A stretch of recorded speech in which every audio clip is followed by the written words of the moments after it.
Hello friends, আবার তোমাদের সামনে নিয়ে চলে এসেছি একটা লং ভিডিও। অনেক দিন বাদে লং ভিডিও নিয়ে চলে এসেছি।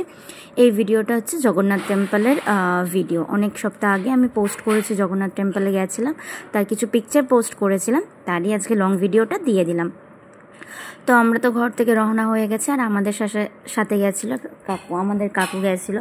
তুমি কাকুকে আমাদের ভ্লগে এক এক সময় ভিডিওতে বা ফটোসে দেখতেই পারবে, আমার এখানেই থাকে, উনিও বাঙালি।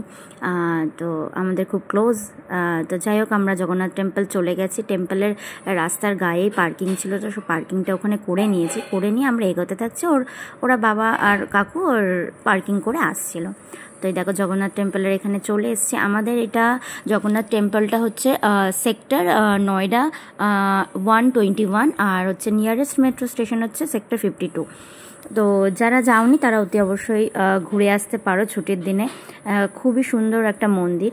আর সাদার বলতে নেই, সাদার মাধুর্যই আলাদা। তো সাদা মার্বেল না পাথর দিয়ে তৈরি, আমি অতটা এক্সপিরিয়েন্স নেই আমার এই বিষয়ে। যাই হোক, কিন্তু খুবই সুন্দর, আমাদের সাদা সৌন্দর্য একটা আলাদাই হয়। যাই হোক, আর সাদা পুরো মন্দিরটা তো অপরূপ লাগছে দেখতে, মানে চোখ ধাঁধিয়ে যাচ্ছে দেখতে দেখতে। আমার তো মনে হচ্ছিলো ওখানেই বসে থাকি, কোথাও আসতে ইচ্ছা করে না আমার। এমনি তো মন্দির গেলে তো জানি মানে ওখানে চুপচাপভাবে বসেই থাকি, ঘরে আর ফিরতেই মন হয় না। তোমাদের কাদের এরকম হয় জানিও অতি অবশ্যই কমেন্ট করে।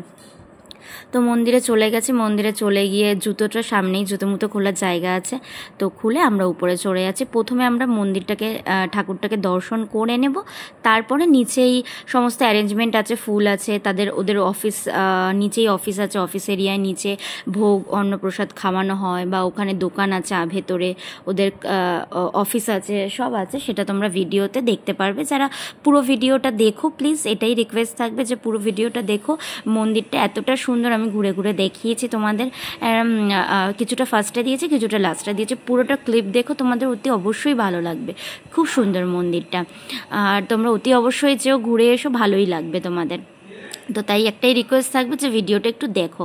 আমি জানি মানুষদের মধ্যে একটু মানে দেখার প্রবণতাটা, মানে ধৈর্য ধরে দেখার প্রবণতাটা একটু কম, ধৈর্যটা কম, মানে যত তাড়াতাড়ি দেখতে পারে ভালো হয়। কিন্তু বিশ্বাস করো, কিছু কিছু জিনিস না এত ছোট ছোট করেও দেখানো যায় না ক্লিপে, তাও অনেক ছোট করে স্পিড দিয়েও তাও তোমাদের সামনে অনেক তুলে ধরেছে। কিন্তু কিছু কিছু বিষয় এমন হয়ে যায়, ওটা এডিট করে মানে বাদ দেওয়াটা যায়ই না, তো একটু দেখতে হয়। ওই কারণে আমি নিজেও দেখি একটু ভিডিওটা, যখন ভালো ভিডিও থাকে আমি ভিডিও ধরেই ভিডিও দেখি, কমেন্ট করি। তাই আমি রিকোয়েস্ট করব তোমাদেরও, তুমিও ভিডিওটা দেখো, আর ভালো লাগলে লাইক কমেন্ট শেয়ার করতে অতি অবশ্যই ভুলো না। আর যারা আমার চ্যানেলে নতুন তারা প্লিজ সাবস্ক্রাইব করে পাশে থেকেও ভালোবাসা দিও। তো জগন্নাথ টেম্পলে এসে তো প্রথমে মন্দির দর্শন করেই নিয়েছে, তখন সবাই পুজো দিচ্ছিল। তো ঠাকুরকে দর্শন করার পর আমরা সবাই, তো ওরা উপরে ছিল, বাবা ছেলে আর কাকু উপরে ছিল, তো আমি ফুলমূল আনতে চলে গেছি। আর এদের মন্দিরের নিচের সাইডেই ফুল পাওয়া যায়, তো ফুল নিয়ে গেছিলাম। আর অফিস থেকে আমরা একটু কলা আর হচ্ছে দিয়া আর হচ্ছে প্রসাদ নিয়েছিলাম। নিয়ে আমি পুজো দিতে লাইনে দাঁড়িয়েছিলাম। তো আমরা এক এক করে সবাই পুজো দিচ্ছে, সবাই সবার প্রসাদ নিয়ে যাচ্ছে, সবাই পুজো দিয়ে নেবে। আমি মালাও কিনে নিয়েছিলাম ওখান থেকে।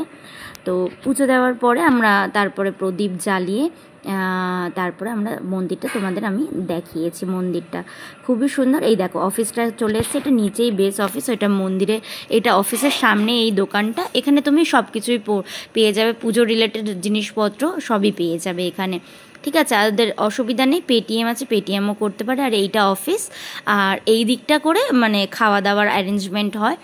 এখানে ভোগ দেয়, ভোগ মুখ দেওয়া হয় 1-1:30 থেকে 2টোর মধ্যে ভোগ দেয় আমাকে যতটা বললো ঠাকুরমশাই পণ্ডিতজি। তো আর অন্য মহাপ্রসাদ পাওয়ার জন্য ওদের আর একটা নাম্বার থাকে, ওই নাম্বারে সকাল 9টার আগে বুক করে দিতে হয়, তাহলে তুমি ওই অন্নপ্রসাদটা পাবে। তুমি যখন ইচ্ছা গিয়ে নিয়ে নিতে পারো, কিন্তু মেনলি খাওয়াই শুনেছি 1:30 থেকে, ওখানে বসেও খেতে পারো, নিয়েও খেতে পারো। তো আমি নিয়েছি, নিয়ে যেরকম বলেছি আমি পুজো দিতে চলে গেছি লাইনে। তো পুজো দেবো আমি। আমার দেখো মালা ঠাকুরের পড়াচ্ছে, এবার আমার টার্ন এসছে, তো ঠাকুরকে পুজো দিচ্ছে। তো যাই হোক, খুব সুন্দর মন্দিরটা, তোমরা ঘুরে এসো। আমার তো খুবই ভালো লেগেছে। পুজোর পরে আমি একটু মিয়া জ্বালিয়ে নিয়েছি, জ্বালিয়ে নিয়ে পুজো করেছি। আমি যখন দিয়াটা ঠাকুরকে দেখাচ্ছিলাম, তখন ঠাকুরের সন্ধ্যা আরতি শুরু হবে বলে পাল্লাটা দিয়ে দিয়েছিল ওরা। তো যাই হোক, তারপর তো সন্ধ্যা আরতি দিয়ে পুরো মন্দিরটা তোমাদের ঘুরে দেখালাম। মন্দিরটা খুবই সুন্দর, আমার তো খুবই ভালো লেগেছে। তারপর পুজো যখন এদের শেষ হয়ে যায় তখন এখান থেকেই অন্নপ্রসাদ দেয়। ওই অন্নপ্রসাদ খেয়ে আমরা তারপর রাত্রে কিছুটা বসে একটু ফটো তুলে তারপর মন্দিরের ভিডিওটা পুরো করে তারপরে আমরা বাড়ি চলে এসেছি। তার মাঝখানে দেখি মনা তো খেলছে, মনাকে তো ছেড়ে দিয়েছে, ও তো একা বসবে না, এক জায়গায় বসবে না। তো দেখছি খেলতে হঠাৎ দেখি কেউ বজরংবলী এর মন্দিরটায় গিয়ে ঢুকে বসে রয়েছে। যাই হোক, তোমরা এনজয় করো ভিডিওটা, আমি আর কিছু বলতে চাই না। অতি অবশ্যই ভালো লাগলে লাইক কমেন্ট শেয়ার করতে ভুলো না, আর জানিও তোমরা কেমন লাগলো। আর যদি যেয়ে থাকো তো আমাকে অতি অবশ্যই শেয়ার করো কে কোথা থেকে গেছো আর কেমন লাগলো তাদের। চলো বাই বাই, আবার দেখা হবে নেক্সট কোনো ব্লগে।